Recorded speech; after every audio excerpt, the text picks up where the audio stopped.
નમસ્કાર મિત્રો, welcome to my channel GPSC સાથી. હું નિર્મલ પટેલ આપ સર્વેનું હાર્દિક સ્વાગત કરું છું. ફર્સ્ટ ઓફ ઓલ તો આપને આવનારી તમામ સ્પર્ધાત્મક પરીક્ષાઓ માટે બેસ્ટ ઓફ લક.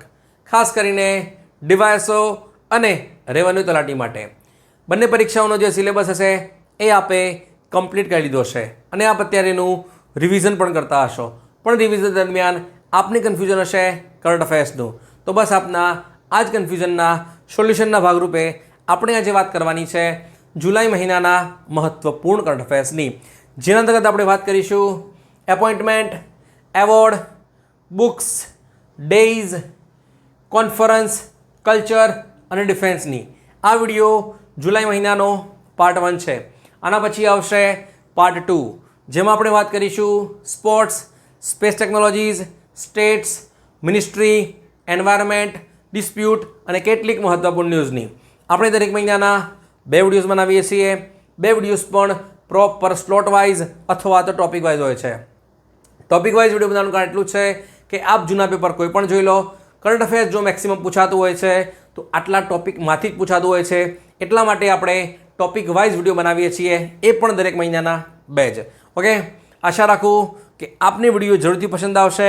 તો વિડીયોને લાઇક કરજો, આપના મિત્રો સાથે શેર કરજો, ચેનલને જો સબસ્ક્રાઈબ ના કરી હોય કરી લેજો, નોટિફિકેશન બેલ પણ ઓન કરજો જેથી નેક્સ્ટ વિડીયો નોટિફિકેશન મળી જાય. આપનો કોઈ પણ ડાઉટ હોય કમેન્ટ કરી દેજો, હું તમને એનો આન્સર આપી દઈશ. વધારે સમય નથી બગાડતા, વિડીયોની શરૂઆત કરીએ.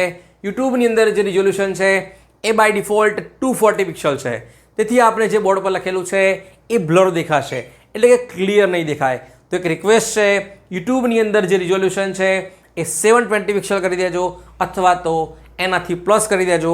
આપને જે બોર્ડ પર લખેલું છે એ ક્લિયર દેખાઈ જશે. ઓકે, આશા રાખું કે આપે પિક્સલ ચેન્જ કર્યા હશે. બરાબર, ચલો શરૂઆત કરીએ. એપોઇન્ટમેન્ટ, એમાં નંબર 1 છે સુરીનામ. સુરીનામના પ્રેસિડેન્ટ બન્યા છે જેનિફર સિમોન્સ. કોણ બન્યા છે? શોર્ટમાં લખું છું જેનિફર સિમોન્સ, જેમની પાર્ટી છે નેશનલ ડેમોક્રેટિક પાર્ટી. કઈ પાર્ટી છે? National democratic party. કેમ ઇમ્પોર્ટન્ટ છે? કેમ કે સુરીનામની અંદર, ધ્યાનથી સાંભળો, સુરીનામની અંદર પ્રથમવાર મહિલા રાષ્ટ્રપતિ બને છે એટલા માટે. અને પ્રથમ કોણ છે? એ છે જેનિફર સિમોન્સ. આના પહેલાં હતા ભારતીય મૂળના ચંદ્રિકા પ્રસાદ સંતોખી હતા. શોર્ટમાં કહી શકો છો તમે ચેન સંતોખી હતા. ક્લિયર એટલે સુધી? પછી છે એપલ આઈફોન, પણ કોણ છે? COO, CEO નહીં, ચીફ એક્ઝિક્યુટિવ ઓફિસર છે ટીમ કુક. પણ અત્યારે વાત થઈ રહી છે COO. ફૂલ ફોર્મ શું છે? Chief operating officer. શું છે? ચીફ ઓપરેટિંગ ઓફિસર બન્યા છે ભારતીય મૂળના જ છે, એ છે શબીહ ખાન. કોણ બન્યા છે? શબીહ ખાન. ક્લિયર એટલે સુધી? પછી છે ઇન્ટરનેશનલ ક્રિકેટ કાઉન્સિલ, જેનું હેડક્વાર્ટર છે દુબઈની અંદર, એટલે કે UAEની અંદર છે, જેના ચેરમેન છે ભારતીય જ છે, ગૃહમંત્રી અમિત શાહના પુત્ર છે જય શાહ, જે આપ જાણતા હશો. પણ અત્યારે વાત થઈ રહી છે CEO એટલે કે ચીફ એક્ઝિક્યુટિવ ઓફિસરની. એ બન્યા છે સંજોગ ગુપ્તા. કોણ બન્યા છે? સંજોગ ગુપ્તા બન્યા છે. ઓકે, પ્રથમ ભારતીય હોય અને ICCના CEO બન્યા હોય તો એ છે સંજોગ ગુપ્તા. આ તો વાત હતી ભારતીય હોય અને પ્રથમ બન્યા હોય. પણ તમને પૂછાય ઓવરઓલ, તો તમે માર્ક કરશો 7 નંબર. કેટલો માર્ક કરશો? 7. એટલે કે ઓવરઓલ છે એ 7માં છે. ઓકે, આઈ રિપીટ, પ્રથમ ભારતીય વ્યક્તિ ICCના CEO બન્યા એ ડેફિનેટલી સંજોગ ગુપ્તા. પણ ઓવરઓલ પૂછાય તો એ જવાબ આવશે 7 આવશે. 1 માર્ક ના કરતા. બરાબર છે? પછી છે ગોલ્ડમેન સેશના સિનિયર એડવાઇઝર બન્યા છે યુકેના પૂર્વ વડાપ્રધાન એટલે કે ઋષિ સુનાક. પછી છે લદ્દાખ. લદ્દાખના ગવર્નર બન્યા છે કવિન્દર ગુપ્તા. કોણ બન્યા છે? કવિન્દર ગુપ્તા. બીજા 2 પણ તમારે ધ્યાન રાખવાના છે, એ છે હરિયાણા અસીમ કુમાર ઘોષ અને ગોવા અશોક ગજપતિ. પણ તમને પૂછાવાની જો પ્રોબેબિલિટી સંભાવના વધારે હોય તો એ લદ્દાખના છે, એ તમારે ધ્યાન ખાસ રાખવાના છે. એ છે કવિન્દર ગુપ્તા. પછી છે આર્મી વાઇસ ચીફ. ધ્યાન કરજો, ચીફની વાત નથી, વાઇસ ચીફની વાત છે. એટલે કે vice chief of army staff બન્યા છે પુષ્પેન્દ્ર સિંહ. કોણ બન્યા છે? પુષ્પેન્દ્ર સિંહ. પણ તમને પૂછાય કે નેવીના વાઇસ ચીફ કોણ બન્યા છે, તો તમે માર્ક કરશો વાઇસ એડમિરલ સંજય વાત્સાયન. કોણ બન્યા છે? સંજય વાત્સાયન બન્યા છે. ઓકે, પણ અત્યારે આર્મીના છે, નેવીના મેં તમને કીધા, એ નોટમાં બનાવી લેજો. અને અહીંયા લખીએ છીએ આપણે વાઇસ ચીફ છે એ બન્યા છે પુષ્પેન્દ્ર સિંહ. કોણ બન્યા છે? પુષ્પેન્દ્ર સિંહ બન્યા છે. પછી છે રેલવે પ્રોટેક્શન ફોર્સના ડીજી. એટલે કે રેલવે પ્રોટેક્શન ફોર્સની અંદર પ્રથમવાર કોઈ મહિલા છે એ ડીજી બને છે. એ છે આઈપીએસ ઓફિસર સોનાલી મિશ્રા. કોણ બને છે? સોનાલી મિશ્રા. પણ તમને પૂછાય કે રેલવે બોર્ડના ચેરમેન કોણ છે, તો તમે શું માર્ક કરશો? તો તમે માર્ક કરશો સતીશ કુમાર, જેમને હમણાં જ સરકારે 1 વર્ષનું એક્સટેન્શન આપ્યું છે. કન્ફ્યુઝ ના થતા, રેલવે બોર્ડ અલગ છે અને રેલવે પ્રોટેક્શન ફોર્સ બંને અલગ છે. ક્લિયર છે સુધી? પછી છે લાઈફ ઇન્સ્યોરન્સ કોર્પોરેશનના એમડી અને સીઈઓ એ બન્યા છે આર દોરાઈસ્વામી. કોણ બન્યા છે? આર દોરાઈસ્વામી. પછી છે insurance regulatory and development authority of India IRDAI, જેનું હેડક્વાર્ટર છે હૈદરાબાદ તેલંગાણાની અંદર. એના કોણ બન્યા છે? ચેરમેન નવા બન્યા છે, એ છે અજય શેઠ. કોણ બન્યા છે? અજય શેઠ. પછી છે NFRA એટલે કે નેશનલ ફાઇનાન્શિયલ રિપોર્ટિંગ ઓથોરિટી. એના ચેરમેન બને છે નીતિન ગુપ્તા. કોણ છે? નીતિન ગુપ્તા. એટલે કે જે પૂર્વ CBT ચેરમેન છે એમને ચેરમેન બનાવવામાં આવે છે NFRA એટલે કે નેશનલ ફાઇનાન્શિયલ રિપોર્ટિંગ ઓથોરિટી. પછી છે NTPC national thermal power corporation. એના ચેરમેન હતા ગુરદીપસિંહ, પણ સરકાર શું કરે છે? એમને એક્સટેન્શન આપે છે, એટલે કે એમને જ કેરી ફોરવર્ડ કરે છે. ઓકે, પણ કોણ છે? ગુરદીપસિંહ. પછી છે IGNOU Indira Gandhi national open university. એની અંદર પ્રથમવાર શું છે? મહિલા વાઇસ ચાન્સેલર બને છે, એ છે પ્રોફેસર ઉમા કાંજીલાલ. કોણ છે? ઉમા કાંજીલાલ છે એ ઇગ્નુના પ્રથમ વાઇસ ચાન્સેલર છે, પણ કયા?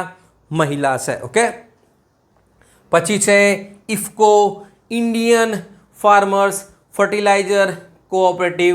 એના શું છે? MD. ચેરમેન નહીં, ચેરમેન પૂછાય તો દિલીપ સંઘાણી, પણ અહીંયા વાત થઈ રહી છે MDની. એ બન્યા છે KJ પટેલ. કોણ બન્યા છે? KJ પટેલ. પછી છે ખો ફેડરેશન ઓફ ઇન્ડિયા. એના અધ્યક્ષ એટલે કે પ્રેસિડેન્ટ છે એ ફરીથી ઇલેક્ટ થયા છે. કોણ છે? સુધાંશુ મિત્તલ. શુભાંશુ નહીં, સુધાંશુ મિત્તલ છે. હવે એમનું ઇન્ટરવ્યૂ થયો ત્યારે એમને કીધું કે હું મારો બેસ્ટ ટ્રાય કરીશ કે જે ખોખો છે એને એશિયન ગેમ્સ 2030 જેનું આયોજન થવાનું છે કતરની અંદર, અને ઓલિમ્પિક્સ 2032 જેનું આયોજન થવાનું છે બ્રિસ્બન ઓસ્ટ્રેલિયાની અંદર, એમાં સામેલ કરાવવાનો મારો બેસ્ટ ટ્રાય કરીશ. પણ આવું કોણ કહે છે? સુધાંશુ મિત્તલ. ઓકે, શુભાંશુ ના સમજતા, સુધાંશુ છે. ઓકે, કેમ આમ કહી રહ્યો છું? કેમ કે આપણે શુભાંશુ શુક્લા પણ ધ્યાન રાખ્યા છે, અને આ છે એ સુધાંશુ છે. ઓકે, ખાલી બી અને ડીનો જ ફરક છે. બરાબર છે.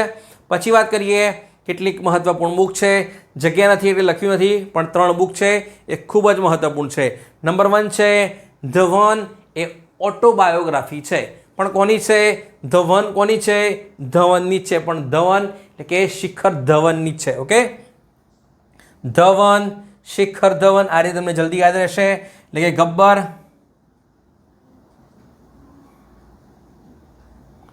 પછી છે સ્કેર્સ ઓફ 1947 રિયલ પાર્ટીશન સ્ટોરી.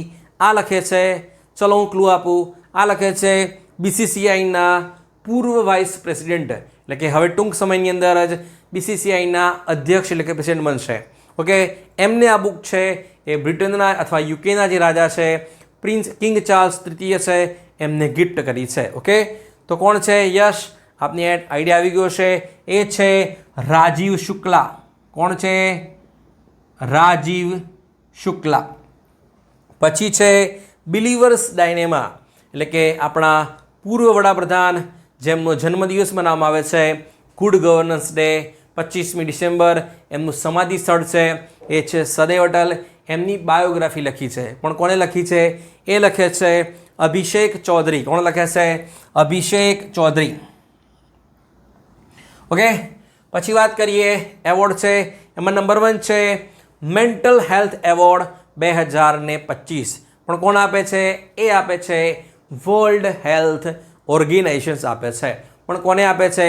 એ આપે છે બાંગ્લાદેશના પૂર્વ વડાપ્રધાન શેખ હસીનાની પુત્રી છે, એમને આપે છે. તો આ કઈ પોસ્ટ ઉપર હતા? પહેલાં આ હતા વર્લ્ડ હેલ્થ ઓર્ગેનાઇઝેશનના સાઉથ ઈસ્ટ એશિયાના રિજિયોનલ ડિરેક્ટર હતા.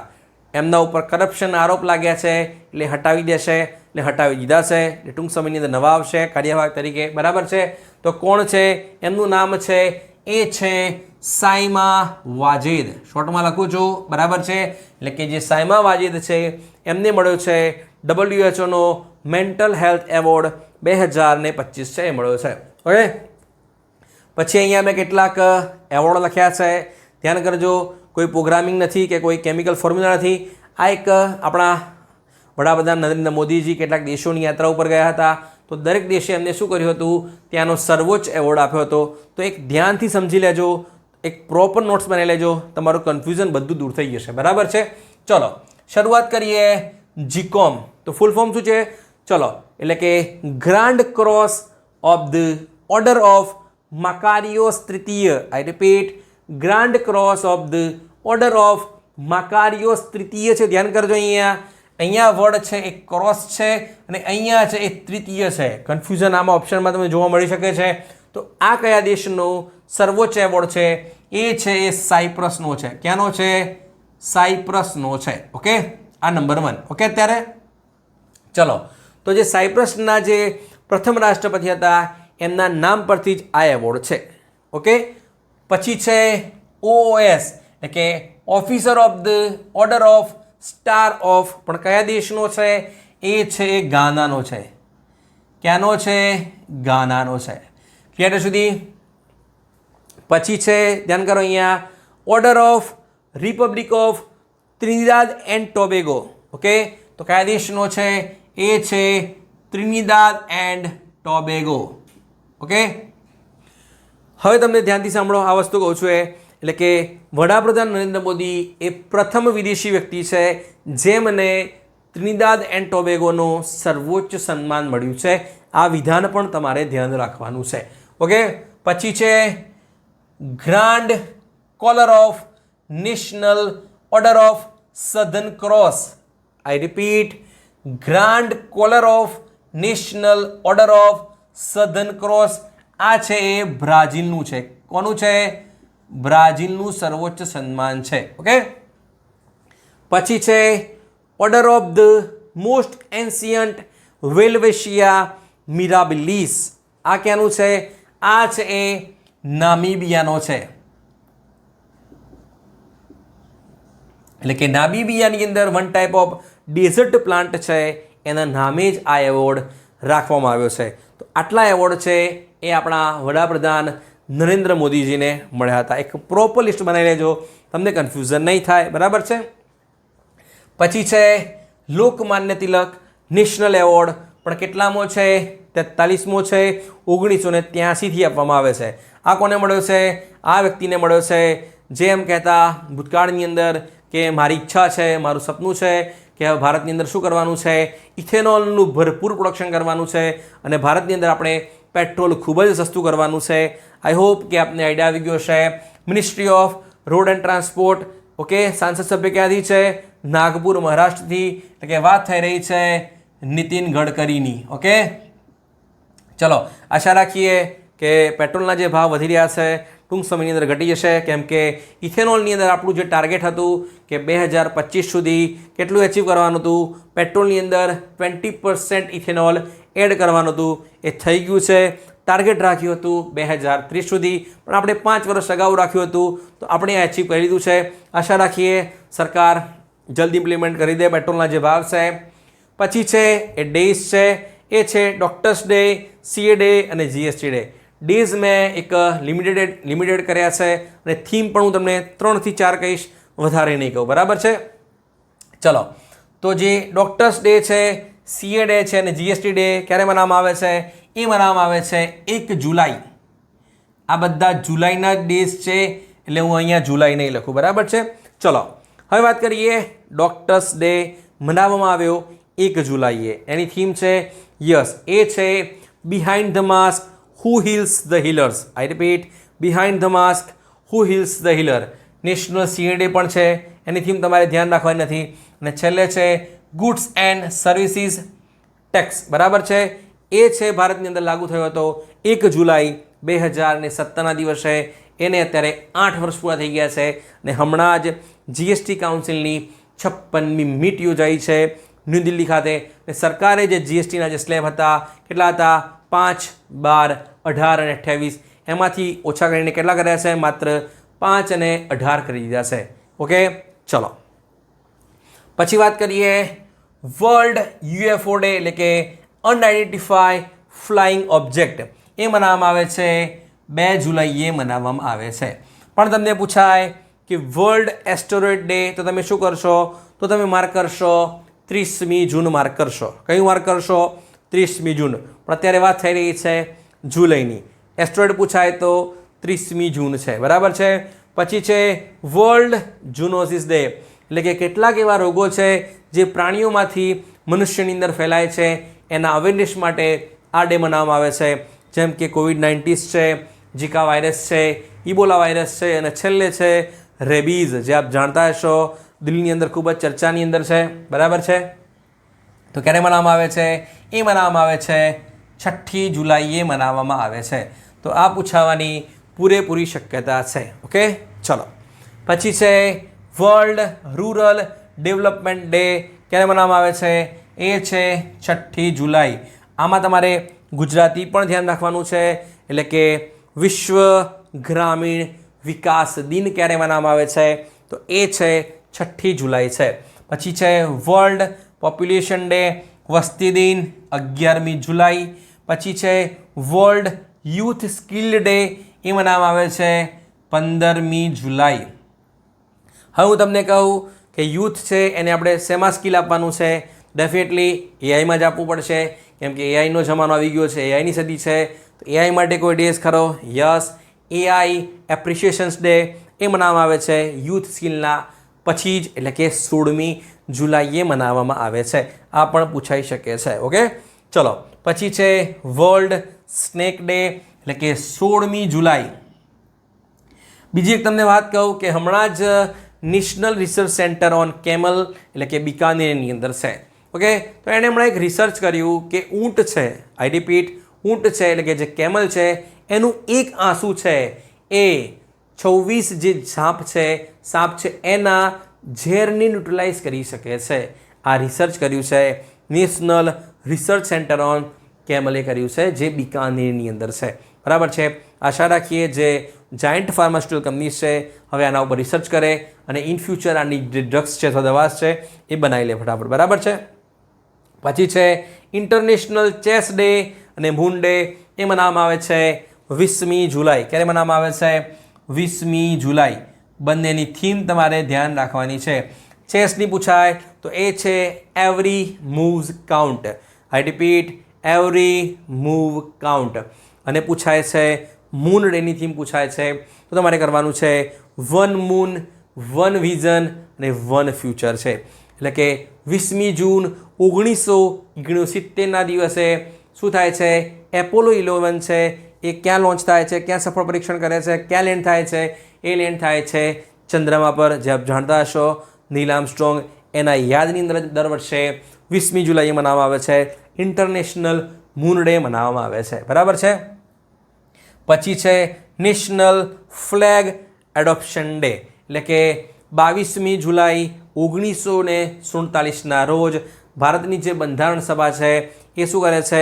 અત્યારનો જે આપણો રાષ્ટ્રીય ધ્વજ છે એને માન્યતા આપે છે. એના યાદની અંદર દર વર્ષે 22મી જુલાઈએ મનાવવામાં આવે છે. કયો ડે મનાવવામાં આવે છે? નેશનલ ફ્લેગ એડોપ્શન ડે મનાવવામાં આવે છે. પછી છે નેશનલ બ્રોડકાસ્ટિંગ ડે. એ ક્યારે મનાવવામાં આવે છે? એ મનાવવામાં આવે છે 23મી જુલાઈ. કેમ મનાવવામાં આવે છે? એટલે કે 23મી જુલાઈ 1927ના રોજ ભારતની અંદર પ્રથમવાર રેડિયોનું પ્રસારણ થયું હતું. કયા સ્ટેશનથી? બોમ્બે સ્ટેશનથી થયું હતું. બરાબર છે.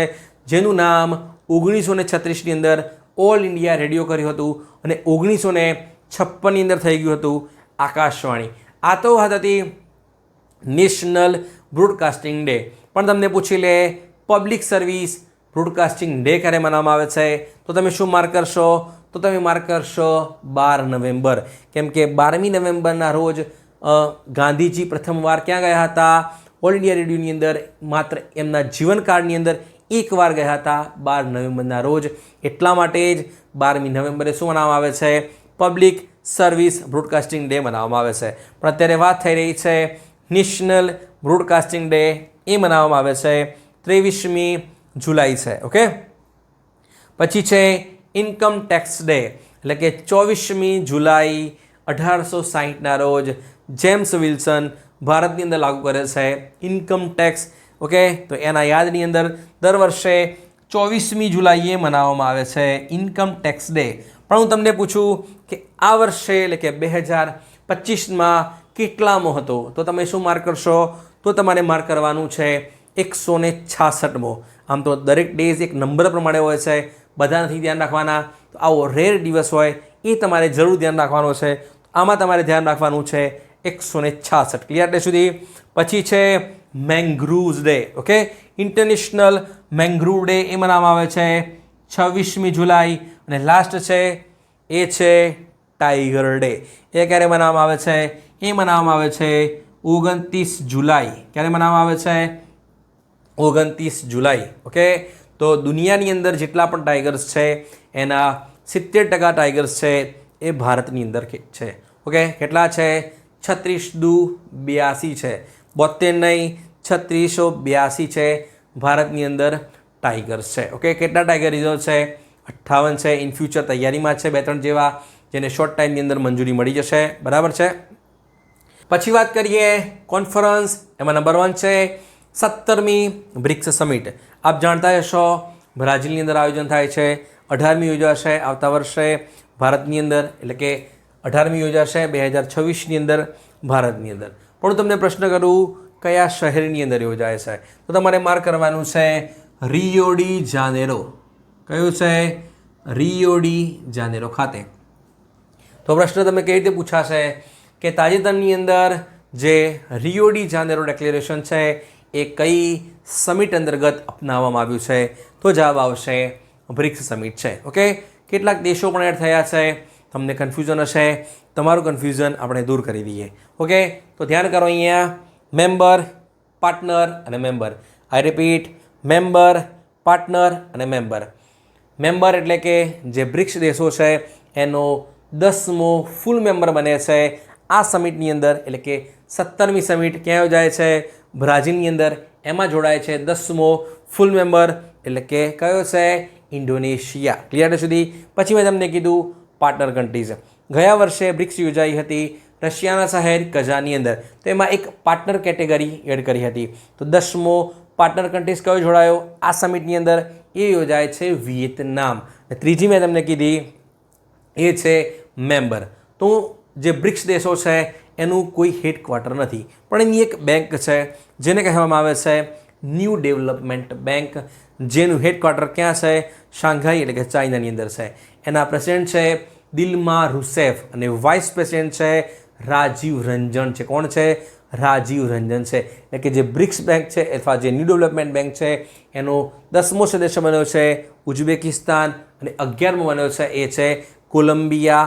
કંબોડિયા નહીં, કોલંબિયા છે. ઓકે. આ તો વાત થઈ હતી સભ્ય દેશોની. હવે જ્યારે રિયો ડી જે જાનેરો ડિક્લેરેશન અપનાવ્યું એમાં ભારતને સમર્થન આપવામાં આવ્યું. કઈ બાબતમાં? કેમ કે આપણે યજમાની કરવાની છે COP 33 એટલે કે UNFCCCની COP 33 2028ની આપણે યજમાની કરવાની છે. એના માટે આ ડિક્લેરેશને શું કર્યું છે? ભારતને સમર્થન આપ્યું છે. બરાબર છે? ચલો, કોઈ કન્ફ્યુઝન? ઓકે. બીજા દેશોનું પણ આપણે કન્ફ્યુઝન હશે, એ પણ આપણે દૂર કરી દઈએ. તો જે બ્રિક્સ છે એમાં કેટલા દેશો છે? એ છે બ્રાઝિલ, રશિયા, ઇન્ડિયા, ચાઇના અને સાઉથ આફ્રિકા. આટલા થતા જ બીજા 6 આવેદન કર્યું હતું. કયા કયા છે? Argentina, Iran, Egypt, Ethiopia, Saudi Arab અને UAE. બરાબર છે? પણ આર્જેન્ટિનાએ તો ના જ પાડી દીધી, અમારે જોડાવું નથી. સાઉદી અરેબિયા વિચાર કરે છે. એ 5 હતા, 4 એડ થયા હતા, એટલે કે 9 થયા હતા. 10મો મેં હમણાં જ કીધું તમને કયો દેશ છે? ઇન્ડોનેશિયા છે. ક્લિયર સુધી? હવે કોઈ કન્ફ્યુઝન? ઓકે, ચલો. પછી છે bay of Bengal initiative for multi sectoral technical and economic cooperation, જેનું હેડક્વાર્ટર ક્યાં છે? ઢાકાની અંદર છે. બરાબર છે? એની પોર્ટ કોન્ક્લેવ, આઈ રિપીટ, હવે તમને પ્રશ્ન થશે કે આ જે બીમસ્ટેક છે એની જે પોર્ટ કોન્ક્લેવ છે એ ક્યાં યોજાશે? તમને હશે કે આની અધ્યક્ષતા કોની જોડે છે 2 વર્ષ માટેની? બાંગ્લાદેશ પાસે છે. તમે જવાબમાં નંબર 1 પર જ હોય બાંગ્લાદેશ, પણ તમે ટીક કરી દીધું. બરાબર છે? પણ જવાબ ખોટો છે. તો આઈ રિપીટ, જે બીમસ્ટેકની જે પોર્ટ કોન્ક્લેવ છે એ ભારતની અંદર જ યોજાય છે. શું ન્યૂ દિલ્હીની અંદર યોજાય? ના, આ યોજાય છે વિશાખાપટ્ટનમ. ક્યાં યોજાય છે? વિશાખાપટ્ટનમ, એટલે કે આંધ્રપ્રદેશ ખાતે યોજાય છે. કન્ફ્યુઝ ના થતા. ઓકે, આ તો હતી પોર્ટ કોન્ક્લેવ. બીજી છે ડિઝાસ્ટર મેનેજમેન્ટ એક્સરસાઇઝ, જેની પણ અધ્યક્ષતા આપણે કરી હતી, પણ વર્ચ્યુઅલી કરી. ઓકે, અને ત્રીજી છે એ ખૂબ જ મહત્ત્વપૂર્ણ છે, એ છે બીમસ્ટેક ટ્રેડિશનલ મ્યુઝિક સમિટ છે અથવા કોન્ફરન્સ છે. એનું આયોજન ક્યાં થયું છે? એનું આયોજન થયું છે ભારત મંડપમ ખાતે, એટલે કે ન્યૂ દિલ્હી ખાતે થયું છે. ત્યાં સુધી પછી વાત કરીએ રામસરની COP15. ઓકે, આપ કરતા હશો રામસર સાઇટ ભારતની અંદર 91 થઈ છે. વર્લ્ડ વેટલેન્ડ ડે કઈ તારીખે છે? 2 ફેબ્રુઆરી મનાવવામાં આવે છે. બરાબર છે? અત્યારે શું વાત થઈ રહી છે? રામસરની COP15ની વાત થઈ રહી છે. તો એનું આયોજન ક્યાં થાય છે? એનું આયોજન થાય છે ઝિમ્બાબ્વેની અંદર. કઈ જગ્યાએ? ઝિમ્બાબ્વે. ઝિમ્બાબ્વેમાં પણ ક્યાં? વિક્ટોરિયા ફોલ્સ પાસે થાય છે. ઓકે, ચલો.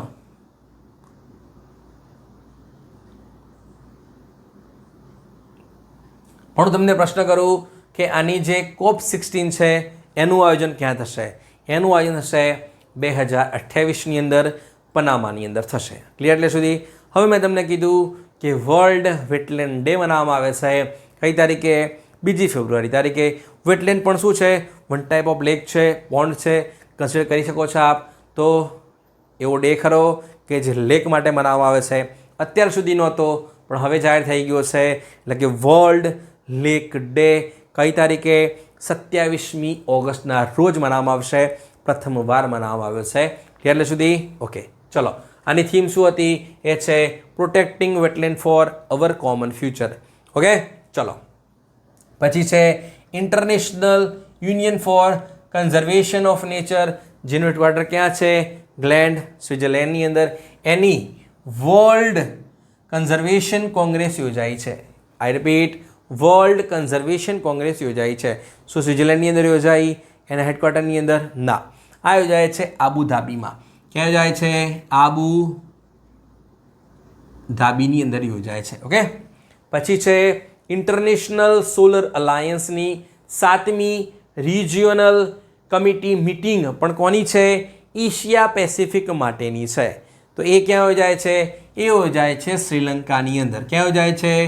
શ્રીલંકાની અંદર. શ્રીલંકામાં ક્યાં? કોલંબો ખાતે. હવે વાત થઈ રહી છે ઇન્ટરનેશનલ સોલર અલાયન્સ, જેનું હેડક્વાર્ટર ક્યાં છે? ગુરુગ્રામ, હરિયાણાની અંદર. એના ડીજી છે આશીષ ખન્ના. બરાબર છે? તો ઇન્ટરનેશનલ સોલર અલાયન્સનો 123મો સદસ્ય મેમ્બર કન્ટ્રીઝ છે એ બન્યો છે અંગોલા. કયો બન્યો છે? આફ્રિકન કન્ટ્રીઝ છે અંગોલા. ઓકે, ચલો. પછી છે organisation for the prohibition of chemical weapon, એની એશિયા મિટિંગ છે. ઓકે, એટલે કે OPCW.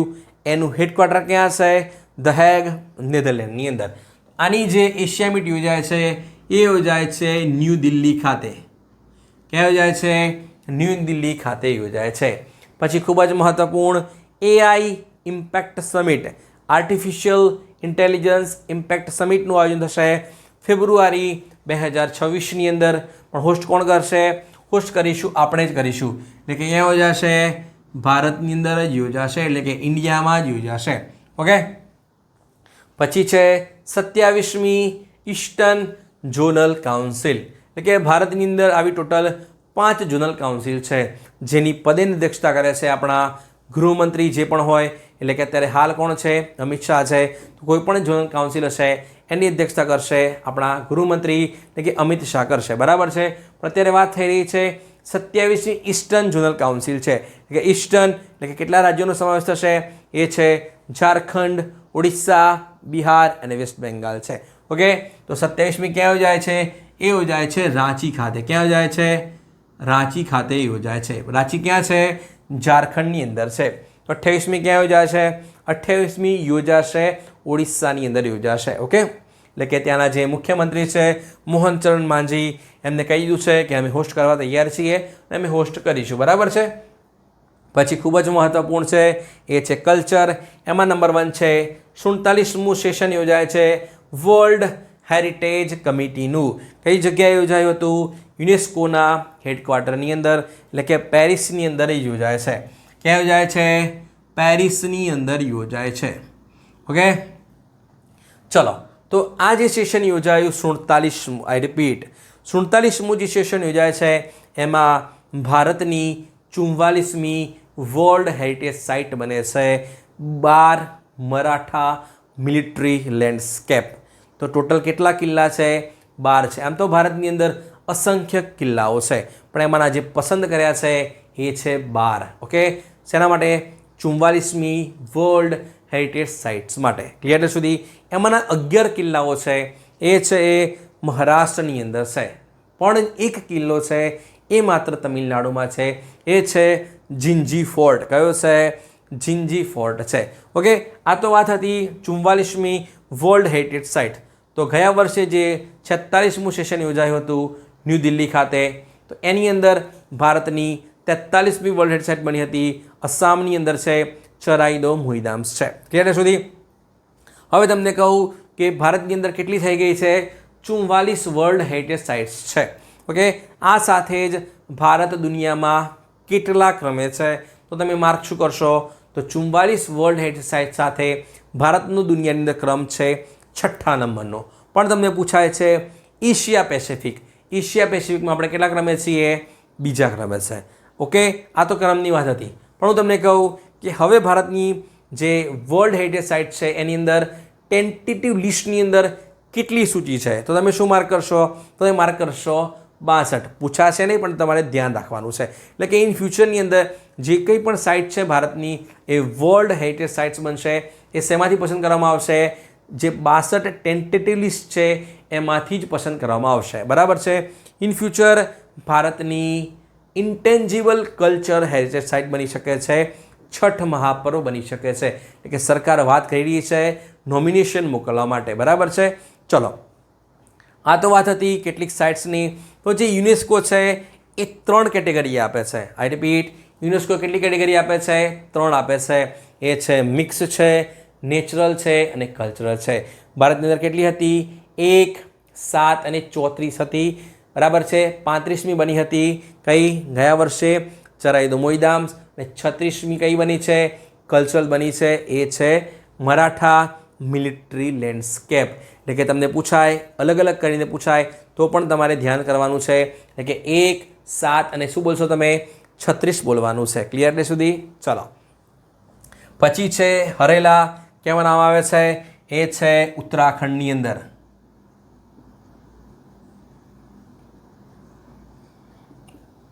પછી છે બેધિયાન ક્લમ. ઓકે. આમાં નામ આવે છે મેઘાલય. કેમાં નામ આવે છે? મેઘાલય. ઓકે. તો જ્યાં મેઘાલય છે એની અંદર કઈ કઈ ટ્રાઇબ્સ છે? એ છે ગારો, ખાસી અને જંતિયા. કેમ કહી રહ્યો છું? કેમ કે પ્રથમવાર જે આ ટ્રાઇબ્સ છે મેઘાલયની, ગારો, ખાસી અને જંતિયા છે, એનું જે ફેસ છે એનું રિસર્ચ થયું છે અથવા તો સ્ટડી થઈ છે. બરાબર છે. પછી છે આદિ થિરુવથિરઈ ક્યાં બનાવવામાં આવે છે? એ છે તમિલનાડુની અંદર. ક્યાં બનાવવામાં આવે છે?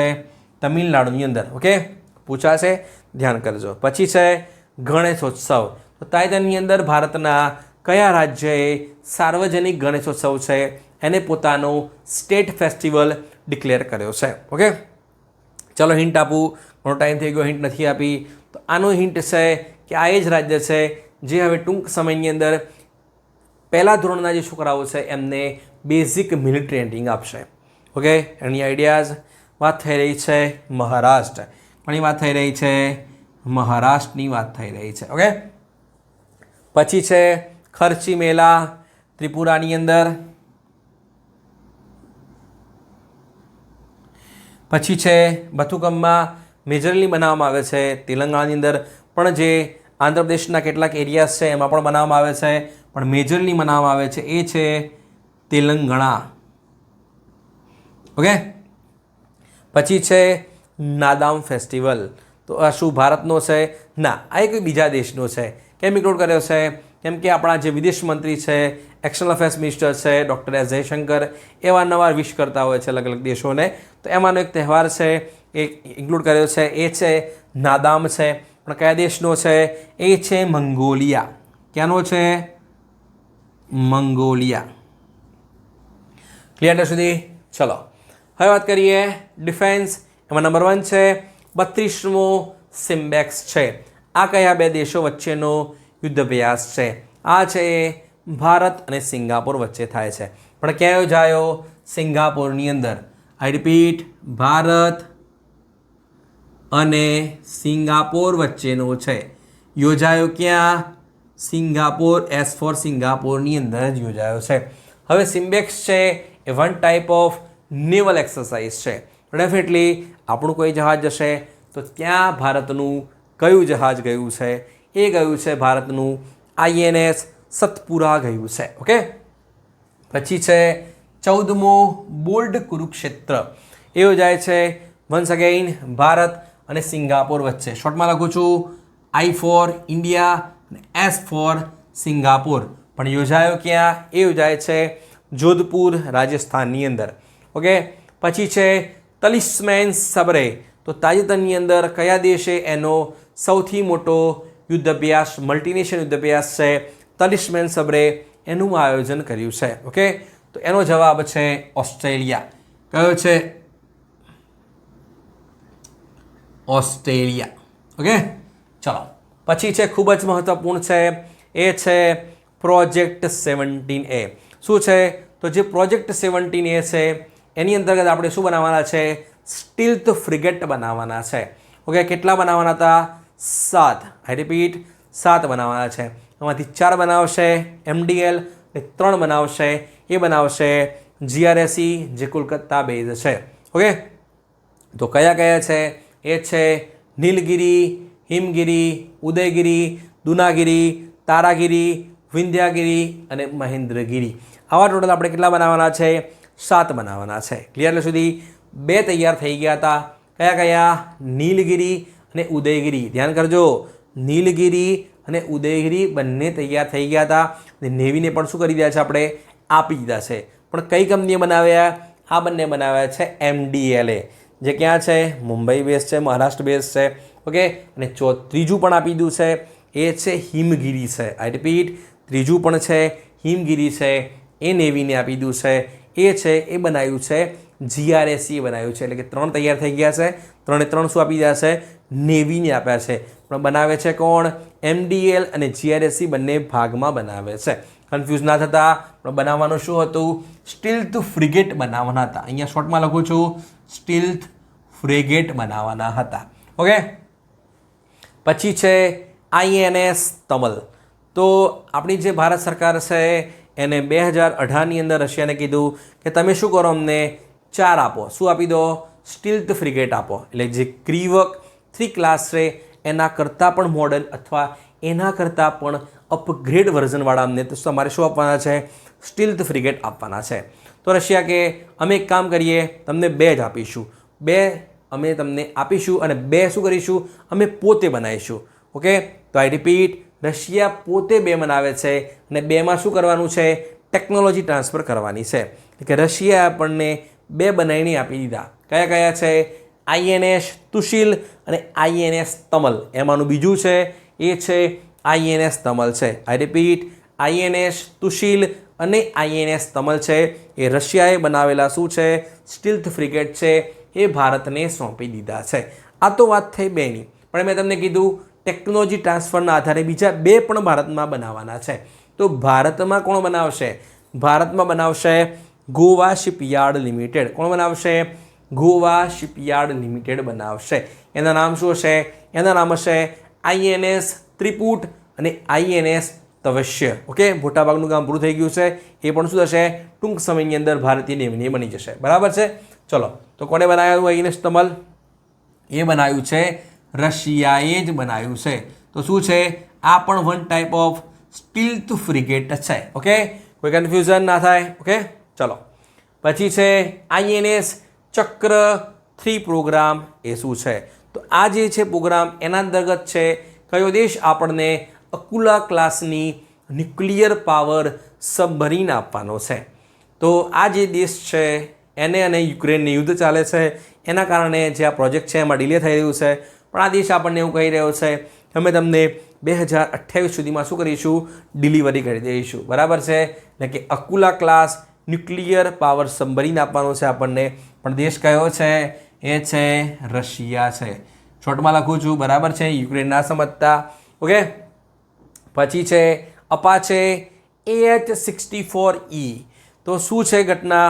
કે 2020ની અંદર આપણે ઓર્ડર આપ્યો હતો કે અમારે 6 જોઈએ છે અપાચે એટેક હેલિકોપ્ટર જોઈએ છે, એટલે કે AH-64E જોઈએ છે. તો આ દેશની અંદર આ કંપની છે એને પણ કીધું કે થોડું ડિલે કરીશું અમે. બરાબર છે? તો નહીં આપીએ. બરાબર, તો ફાઇનલી હવે એ જે કંપની છે એ 3 આપી રહી છે આપણને. ધ્યાન કરો, 2020માં ઓર્ડર હતો, 2025માં 3 આપે છે ને એમ કહી રહ્યું છે કે એન્ડિંગ સુધીમાં અમે બીજા તમને શું આપીશું? 3 આપી દઈશું. પણ પ્રશ્ન છે કઈ કંપની બનાવે છે? એ બનાવી રહી છે બોઈંગ. કોણ બનાવે છે? બોઈંગ. આશા રાખીએ કે જે ડ્રીમ લાઇનર 787 છે ઇન્ડિયાની જે ફ્લાઇટ છે એવું ના થાય તો સારું, કેમ કે આમાં વાત છે આપણા સૈનિકોની છે. બરાબર છે? આપણી સુરક્ષાની વાત છે. ઓકે, પછી છે C-295. આ શું છે? આ છે one type of military transport aircraft છે. તો કોની પાસેથી લેવાના હતા? આ લેવાના હતા આપણે સ્પેન પાસેથી. પણ કઈ કંપની? એરબસ પાસેથી લેવાના હતા. કોની પાસેથી લેવાના હતા? એરબસ પાસેથી લેવાના હતા. ઓકે, તો આપણે એરબસને કીધું કે તમે શું કરો? અમને 56 આપી દો. બરાબર છે? તો એરબસ કે ના, અમે તમને 16 તો અમારા ત્યાં જ બનાવી આપશું. એટલે કે એરબસ શું કહે છે? 16 અમે તમને બનાવીને આપીશું અને 40નું નિર્માણ અમે ભારતમાં કરીશું. ભારતમાં કઈ જગ્યાએ કરીશું? ભારતમાં અમે નિર્માણ કરીશું. તમે કહો ત્યાં કરીશું. આપણે કઈ કંપની પસંદ કરી? આપણે ટાટાને પસંદ કરી. ટાટાએ કઈ જગ્યાએ પસંદ કરી? ટાટાએ પસંદ કરી વડોદરા. એટલે કે જે ટાટા એડવાન્સ સિસ્ટમ લિમિટેડ છે એ બનાવશે 40 બનાવશે. કેટલા બનાવશે? 40. કઈ જગ્યાએ બનાવશે? વડોદરાની અંદર બનાવશે. ઇન્ક્લુડ કેમ કર્યા? કેમ કે જે 16 છે એ તૈયાર કરીને આપી દીધા છે, એરબસે આપી દીધા છે. ઓકે, 40નું કામ ટાટા કરી રહ્યું છે. પણ જે એરબસે જે કીધું હતું કે અમે તમને 16 તો અમે જ બનાવી આપીશું, તો 16 શું કર્યા છે? ભારતને ડિલિવર કર્યા છે. ઇવન જે 16મું જે ડિલિવર કર્યું છે એ કર્યું છે કોણે ડિલિવર કર્યું? તો એ હતા આપણા સ્પેનના એમ્બેસેડર છે, એટલે કે ભારતના સ્પેનની અંદર જે રાજદૂત છે એમને ડિલિવરી આપવામાં આવી. કોના દ્વારા? એરબસ દ્વારા. તો પ્રશ્ન છે તો ત્યાં આપણા એમ્બેસેડર કોણ છે? એ તમને આવનારી પરીક્ષાઓમાં 110 પૂછાશે. તે કોણ છે? એ છે દિનેશ પટનાયક છે.